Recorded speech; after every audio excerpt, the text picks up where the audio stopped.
শেখ হাসিনার পদত্যাগপত্র ভাইরাল, ক্ষুব্ধ আওয়ামী লীগ। ছাত্র জনতার গণবিপ্লবের মুখে গত ৫ আগস্ট পদত্যাগ করে ভারতে চলে যান সাবেক প্রধানমন্ত্রী শেখ হাসিনা। সম্প্রতি সামাজিক যোগাযোগ মাধ্যমে শেখ হাসিনার পদত্যাগ সংক্রান্ত একটি পত্র ভাইরাল হয়েছে। তবে এই পদত্যাগপত্রকে ভুয়া দাবি করেছে আওয়ামী লীগ। পাশাপাশি গণমাধ্যমে এ বিষয়ে সংবাদ প্রকাশ করার সমালোচনা করেছে দল। সোমবার আওয়ামী লীগের ভেরিফাইড ফেসবুক পেজে দেওয়া এক পোস্টে শেখ হাসিনার পদত্যাগ সংক্রান্ত পত্রটি ভুয়া দাবি করে দলটি। আওয়ামী লীগের পক্ষ থেকে বলা হয়, দেশের টিভি চ্যানেলে ফেসবুকে এরকম অপরিপক্ক এডিটেড কোনো পদত্যাগ পত্রের প্রকাশ একটি দৈন্যতা মাত্র। পোস্টে বলা হয়, পদত্যাগপত্রে এখনো মুজিব বর্ষ লোগো লাগিয়ে রেখেছে, যেই মুজিব বর্ষ 2021 সালে শেষ।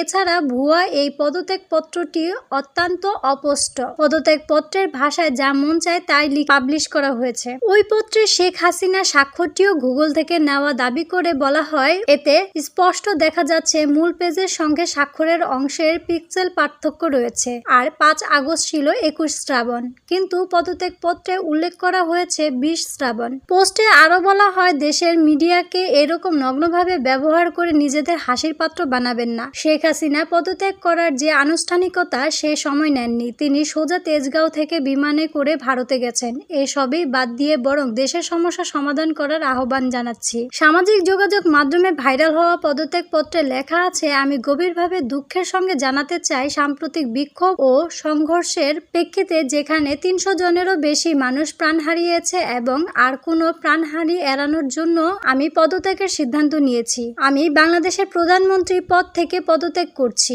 এই ঘটনাগুলোতে আমি সম্পূর্ণ দায়িত্ব স্বীকার করছি এবং এই দেশের জনগণের নিরাপত্তা ও কল্যাণের প্রতি আমার অঙ্গীকার সবসময় অটুট থাকবে। গত 15 বছর ধরে আমি আপনাদের সেবা করার সুযোগ পেয়েছি, যা আমার জীবনের সবচেয়ে বড় সম্মান। তবে সাম্প্রতিক ঘটনাবলী প্রমাণ করেছে এই মুহূর্তে দেশকে এগিয়ে নিতে অন্য নেতৃত্বের প্রয়োজন। আমি আশা করি আমার পদত্যাগ বাংলাদেশের উন্নয়নের নতুন পথ খুলে দেবে এবং শান্তি পুনঃপ্রতিষ্ঠিত হবে। পত্রের শেষ পর্যায়ে লেখা রয়েছে, এই কঠিন সময়ে আমার সরকার যা কিছু করেছে তার জন্য আমি গভীরভাবে অনুতপ্ত।